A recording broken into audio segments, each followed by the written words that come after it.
लघु कथा शीर्षक भीष्म पितामह।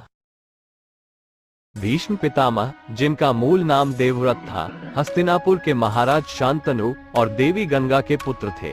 इनके जन्म से पहले देवी गंगा ने 7 और शिशुओं को जन्म दिया और सभी को गंगा के प्रवाह में बहा दिया।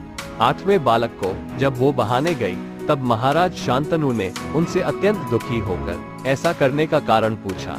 देवी गंगा ने विवाह के समय महाराज शांतनु से कोई भी प्रश्न न करने का प्रण लिया था और इसलिए प्रण टूटने पर वो नवजात देवव्रत को अपने साथ लेकर महाराज को छोड़कर चली गई।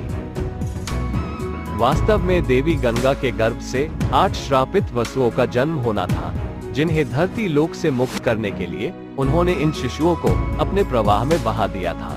इन 8 वसुओं ने पूर्व जन्म में महर्षि वशिष्ठ की कामधेनु गाय चुराई थी, जिसके कारण वो धरती पर जन्म लेने के लिए श्रापित हो गए थे। किंतु देवव्रत अर्थात भीष्म को धरती से इतनी शीघ्र मुक्ति नहीं मिलनी थी। आपको बता दें कि वसु मनुष्य योनि से कहीं ऊपर की योनि में आते हैं और इन्हें देव श्रेणी में माना गया है। माता गंगा के साथ बालक देवव्रत का बचपन उच्च कोटि के शिक्षण और प्रशिक्षण के साथ बीता। इन्हें महान गुरुओं से प्रशिक्षण मिला, जिनमें महर्षि वशिष्ठ, बृहस्पति, शुक्राचार्य और भगवान परशुराम सम्मिलित थे। कुछ समय बीतने पर माता गंगा ने देवव्रत को अपना कर्तव्य निभाने के लिए पिता के आश्रय में जाने को कहा।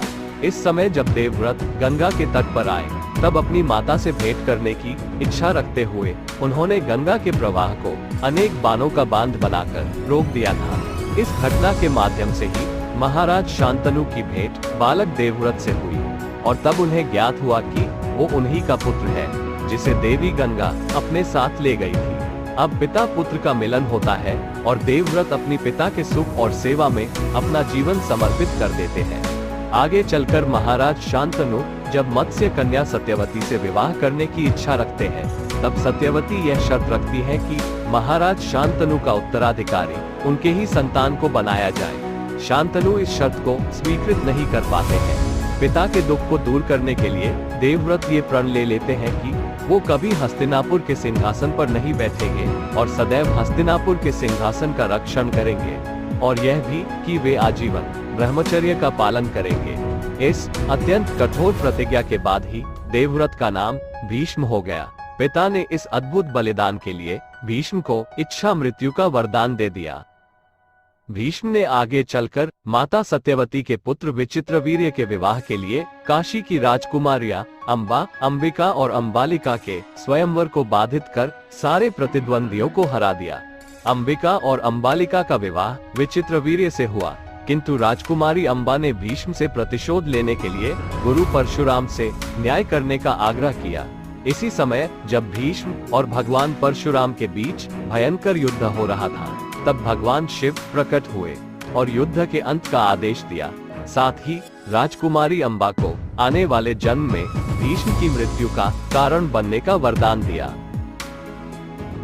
राजकुमारी अंबा आने वाले जन्म में पांचाल नरेश द्रुपद की पुत्री शिखंडिनी के रूप में जन्मी और महाभारत के युद्ध के समय जब शिखंडिनी पुरुष रूप में भीष्म के सामने आए, तब भीष्म पितामह ने शस्त्रों का त्याग कर दिया।